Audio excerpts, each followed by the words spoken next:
So here we are, back in the coin creating corner, or the ring thing. Light on. This is, I think, one of the nicer coins to make into a ring. And given that it's 1944, I think it's in pretty good condition.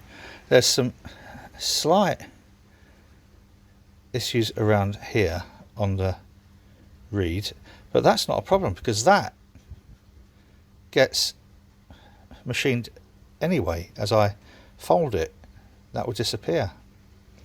Machined, squished, you know what I mean. What I do need to decide is what size hole to knock into it.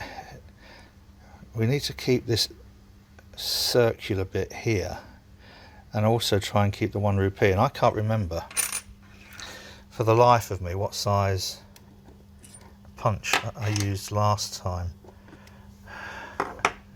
I'm sorry, that's my t-shirt.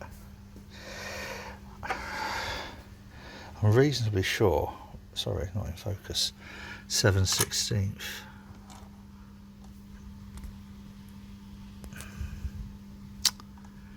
Oh, do you know, it might not have been.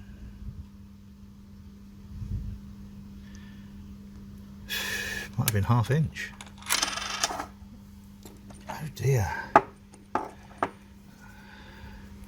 sure that's 1/2 inch. Yeah, that's 1/2 inch. It was, you know. So we need a 1/2 inch hole bashing into this, because that way we keep the centre, and the centre would make, I don't know, like a lucky charm on a charm bracelet or something, or even just something on a key ring. So 1/2 inch hole it is. That's a surprise. I'd pretty much thought. Anyway, good.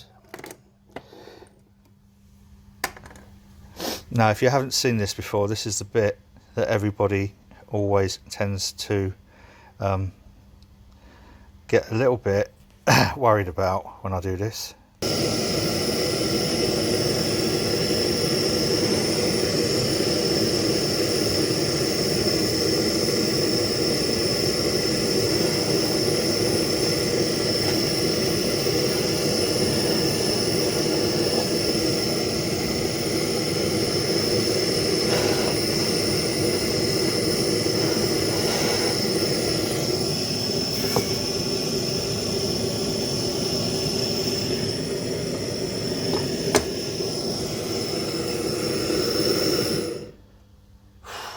And why, I hear you say, did you just do that? Why did you just set light to the thing?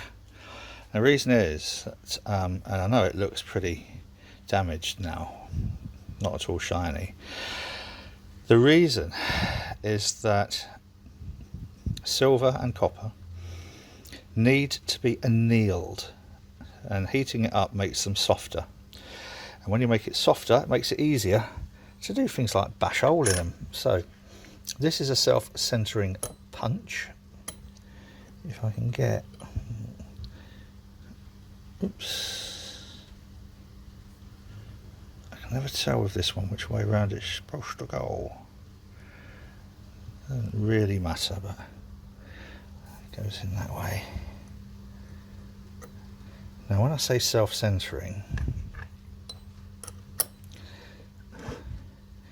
I mean there's a cone in here, so that cone, as it pushes down, will force that ring into coin into the centre. And again, I'm doing this one-handed, so that's it. Right, so that's now centred it. What we then do is pop it up on, sorry, let's move the Dremel, pop it up on here, I'll put the light on so we can see it. And then, I need 2 hands for this, just a sec. Now we put some of this lube on the punch.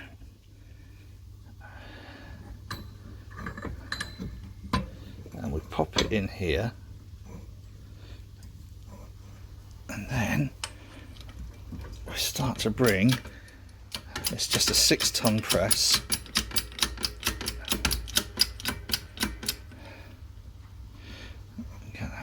the centre there.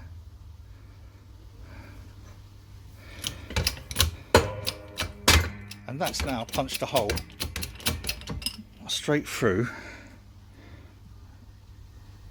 that coin. And there we have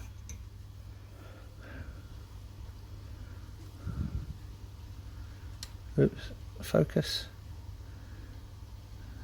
Look at that.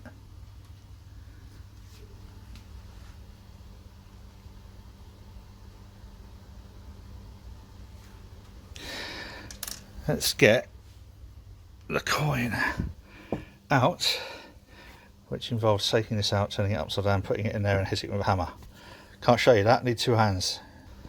You probably could show you that. I've taken that out. So this is how it punches through. We just put that in there, we've got a soft-headed, and there we have a punched out ring, ready to, well, coin ready to make it into a ring. So that's the first stage. Next I take one of these deburring tools and we clean the inside where that hole has been punched, and the reason for that is that needs to be absolutely perfect and no imperfections. As I've said before in other videos, just one tiny little scratch in there can form into a split in a microsecond. So that inside there where that hole's been punched needs to be cleaned and polished to make sure there's no imperfections. And then back over there on the blowtorch to anneal it again. Next time we come back, it will be just after I've annealed it. Otherwise this video will go on all day. So now that centre's been cleaned and the ring re-annealed, I use a deburring tool to take off the silver shavings, and these are some of the silver shavings that I've done from various different rings, and at some point I will try and melt that all down. I might get a 1/10 of a gram of silver. It's only part silver, so it won't be worth very much, but I just think for the experience of melting it down. Now this is a forming die. I'll show you the slightly larger one. This has got a 17-degree angle inside, and it's made by our friend Jason Stitchfield over in Texas. Hi Jason, I hope you're doing well, mate. I know you haven't been very well recently, so sending hugs and loves and vibes from Sheffield in the UK. So this now fits into, and the reason I like these American made dies is that they're imperial sizes, and so a lot of the coins I work with, all the coins I work with really, are either pre-decimal or pre-moving over to sizes which aren't imperial sizes. Now this is a little forming die, stainless steel forming die, and this is how we start the process.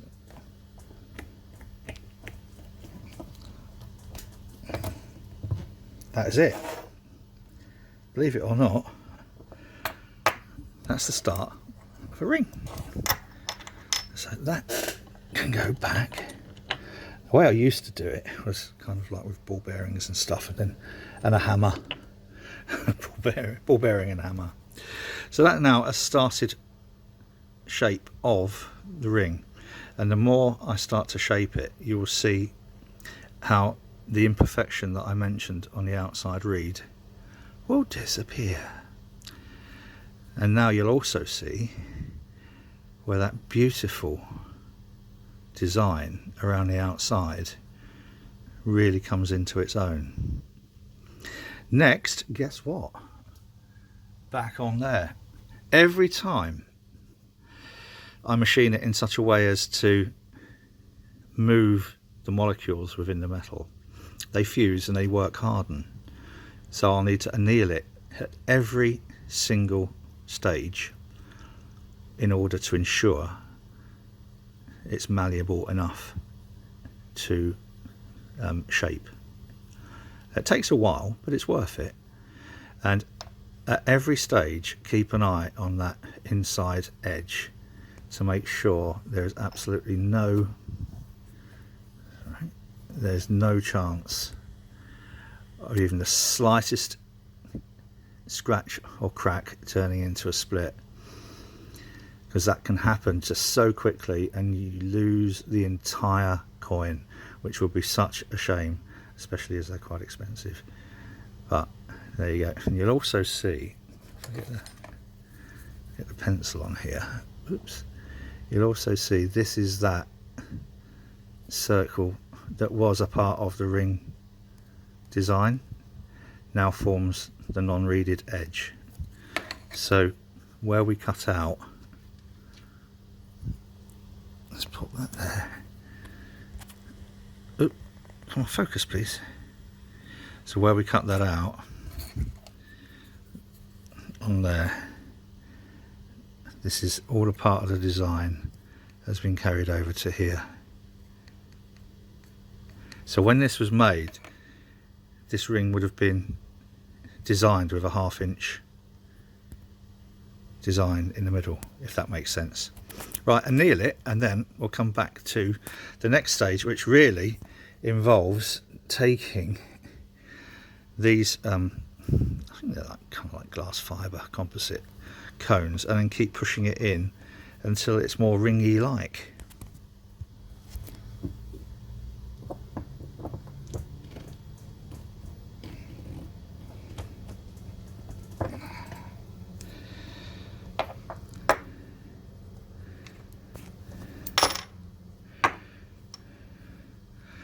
And then we just keep going like that, which is going to be a pretty boring video until I've finished doing the stretching. So back when I finished doing this particular part in these 17-degree forming dies. Now these are handy little things. They come in quite a large size, and then you just cut them down with skizzers, little foam sanding blocks.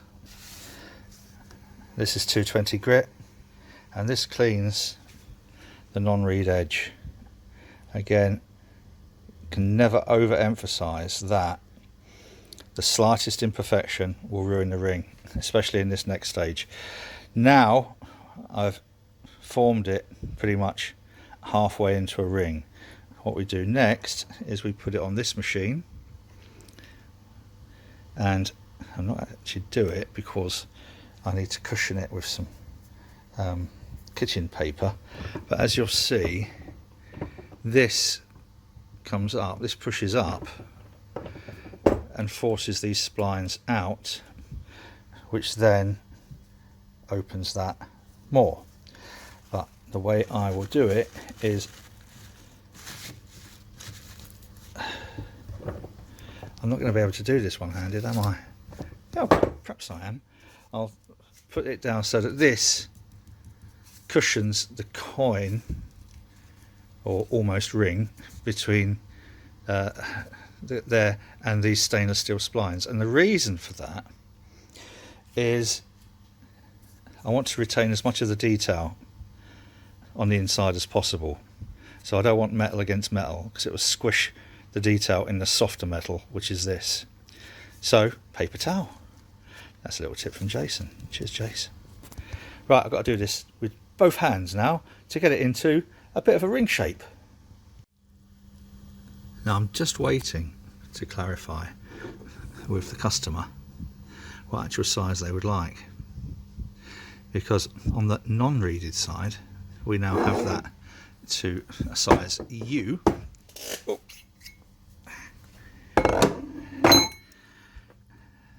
So what we would then need to do is bring these outside edges in to make a ring. Aha! But the non-reeded edge is always thinner than the reeded edge. This is the reeded edge, so you can see how broad that is compared to that. So we will always size a ring, I will always size a ring on the reeded edge. So that means bringing that in to a size U. Now, if we have a look This is going to be one of my bad drawings again. If we were to cut through, boom, there, we would find that we have something like this with a larger area on here, because the center of the coin is always going to be thinner. So this is where I will then shave the inside off a little, and that makes it more comfortable and gives it a nicer fit. But I'm not going to do that until we've actually pulled these outside edges in a little bit, and I'm not going to do that until I hear back from the customer what size they would actually like, because squishing this in isn't difficult, but I don't want to squish it in then pull it out and squish it in then pull it out, then that sounds wrong. So what I'll do while I'm waiting is have a coffee. While I am waiting, I just thought I'd give you a quick idea of how these look once they are cleaned up a little bit. This is how it comes out of the annealing process, and then this is just with a tiny little buff of one of those nail things what Charlotte uses, and I would too if ever I had half decent fingernails. And you'll see how that then brings out the detail. Now there's several ways of finishing these off. You can polish them, highly polish them, which look nice. It does look nice, I won't deny it. Or you can use a black infill and then use the buff there to bring out the detail around the edge. And I think this ring benefits from that particular process. Now you'll also have a look and observe around the rim where I was talking earlier about the slight imperfections that were in the reeded edge have then been pretty much smoothed out. So when you're working with old coins, 75-year-old coins, I've done one which was 152 years old, you usually find the main damage is around the reed. If there's damage on the face or on the the detail, generally then they're not very good for making into a ring. But this one's worked really nicely. So there we have, that's just as it's annealed, and that's with a little bit of polish just on the detail. I phoned and left a message, and the customer has just called me back. Had a nice chat. We're going to go over a size U, but it's his son, so we might have to upsize it or downsize it. It's not a problem. So what I'm going to do now is bring the outsides in, as I'll show you a little bit on this diagram here. Because it's cone shaped at the moment, we need to straighten these edges so it looks like a ring rather than a cone. Then I need to be very careful how we trim here. I mean, this is an exaggerated view, by the way. That is then to try and straighten this as much as possible to get a comfortable fit. We assess the comfort by how rounded I can make this part, because this is where we have the main contact. Because it's cone shaped, this is going to be oversized. That'll probably be a W, maybe even, well, whatever. First, push it in. The way we do that is wrap it in PTFE tape. Now the reason for that obviously is for the same reason that I put the kitchen paper on the mandrel parts to protect the inside detail. We wrap it in lots of PTFE tape because we're going to squish it through a cone. But first I need to remove the excess from here so that the push rod doesn't slip. And the easy way to do that is just pop it into one of these 17-degree dies again, give it a tiny little tap, all that's needed. And then, as if by magic, so that then, if we leave a layer of PTFE on the top, the push rod, people are always amazed how I managed to film all this nonsense with one hand. Oh, you know, film it and do stuff with one hand. So let's get our coconut, oops, eesh, and line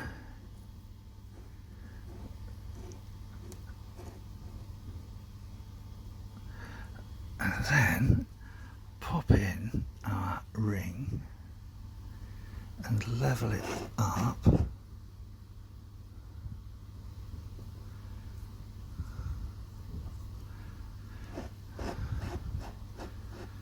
That's not too bad, good. And then pop that on there. And now this is where I'm going to stop filming for a minute, because we push this, then we push that down and it squishes the ring in. If you have a look inside this die, this is known as a Swedish wrap, because there's a Swedish chap who invented this principle of shrinking a coin ring down to size. These are beautifully made, lovely sort of tall link stainless steel. So let's start pushing that down and see where we go. I think that's probably about as far as we need to go. If we was going to push it all the way through, I'd put this underneath that die.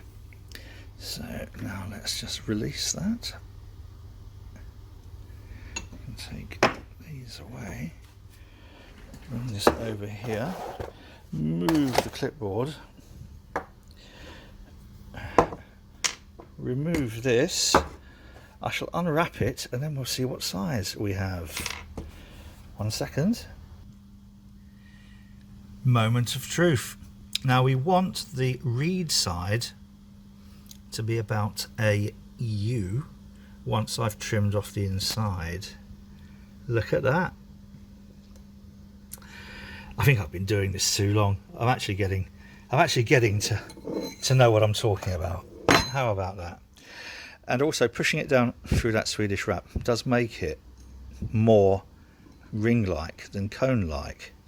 I will need to bring this edge out. If you remember, on here, this edge is always going to be wider. And once I've trimmed the inside a little bit of that reed, it should be more comfortable to wear, and it should expand it enough to make it a size U. I shall do that now. So now I've shaved off some of that inside reed. I've left a little bit of a step because you need to feel that it is a coin still, but I think that shouldn't be far off a size U now. Oops, one-handed, make a good one-handed juggler. Look at that. Ha ha ha. Ah, do you know what? Who said retirement is God's waiting room? I'm well pleased with that. So we have now got a size U on the reed side, but what we do need to do is pull the non-reeded side out so that it does make a ring rather than a cone. And again, we do that back on the Durston ring stretcher. But of course, we've got to fire it up first and anneal it. Once again, long process this, you know, enjoyable. That's what I scooped off the inside. Looks like a lot, but it's like a Brillo pad. You know, a Brillo pad looks like there's lots of metal in it. There's not. If you was to melt it down, it'd be, you know, a tiny amount. And it's the same with silver. Right, let's get annealing it and then stretching it. Yes, of course, it's just been annealed again. Now this time we've put the ring on reed side down, because we want to stretch this bit, but we don't really want to stretch this bit. And again, kitchen towel ensures that there's a nice cushion between metal on metal, so we won't destroy any of that inside detail. But again, I need to use both hands. It is almost pretty much finished. Now, to open this out, to get it to be ring shaped and level, this stretches a tiny amount. So the way we overcome that is we'll pop it back into a die. This is the actual ring die on the Durston, and level it up, and then ever so slightly. It didn't seem like very much, but what that's done, I don't know if you can see around that reeded edge on the outside, it's just pushed it in a little bit, and then we have almost perfect ring. In fact, that's all right. Next we polish it up. Now, because I'm going to put a patina on this, I'm not going to put a high polish on there. The patina is to bring out all of this detail. The patina I'm going to use is called liver of sulphur. It's it's an ancient jeweller's practice. But first I'm going to clean it, and the way we clean it is in one of these, which of course I haven't turned on.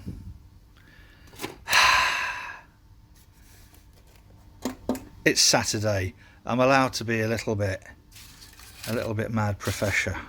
So, right, this then gets popped in there, not for long, only for about 10 minutes, just to clean it. Then it gets dunked in acetone, takes any potential residual oils off of it. Then I put it in the oven and warm it up, and then I dunk it in here, which will contain a mixture of liver of sulphur, which I'm hoping that I've still got some left. Hooray! Plenty. Only need a few drops of it, and it will then leave the ring black. I'll then need to just carefully polish the inside and polish off the top of the detail, if that makes sense, and leave the liver of sulphur on the indent. I don't think I've filmed this process before. This has just come out of the oven. This is the liver of sulphur, and this is hot water in a shot glass, and we literally only need a very small amount. Give it a stir. Whoops, sorry, keep you on camera. A little bit more. Doesn't take much.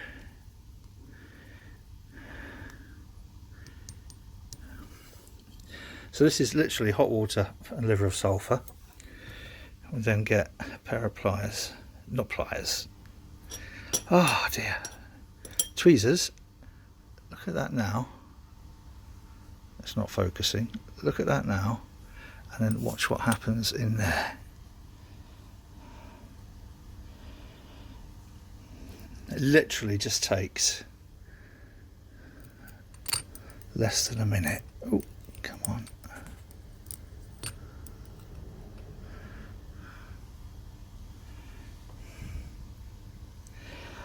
In real time.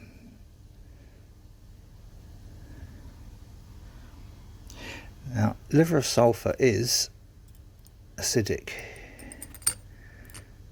so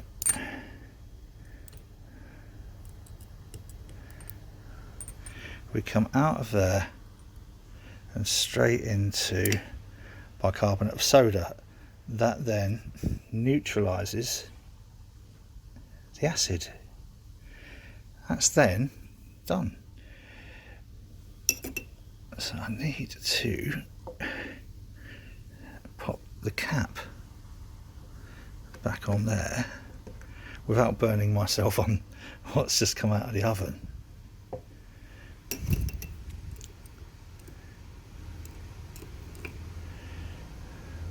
And there we have Doesn't that look attractive, boys and girls?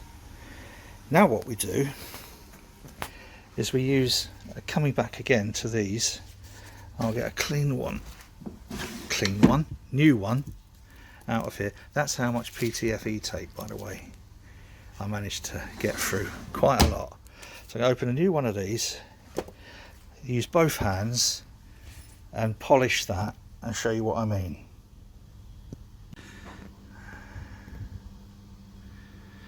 And that is the beautiful antique patina it leaves on it.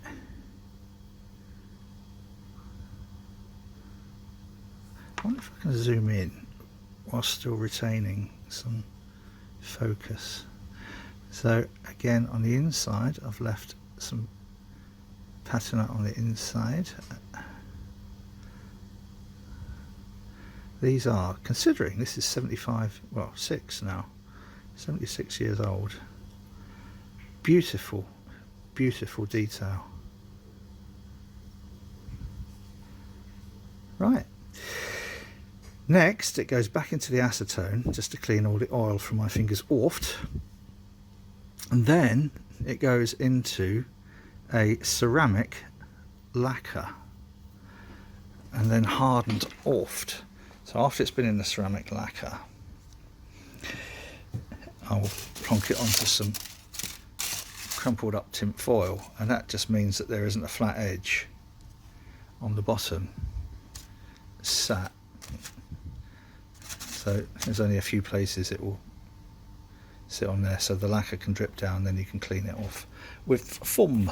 So let's do that then, and then come back when it's finished. And that, as they say, is that.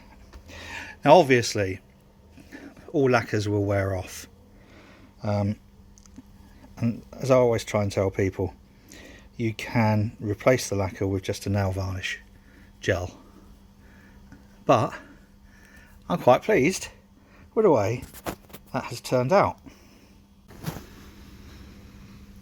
Now here's the thing to bear in mind.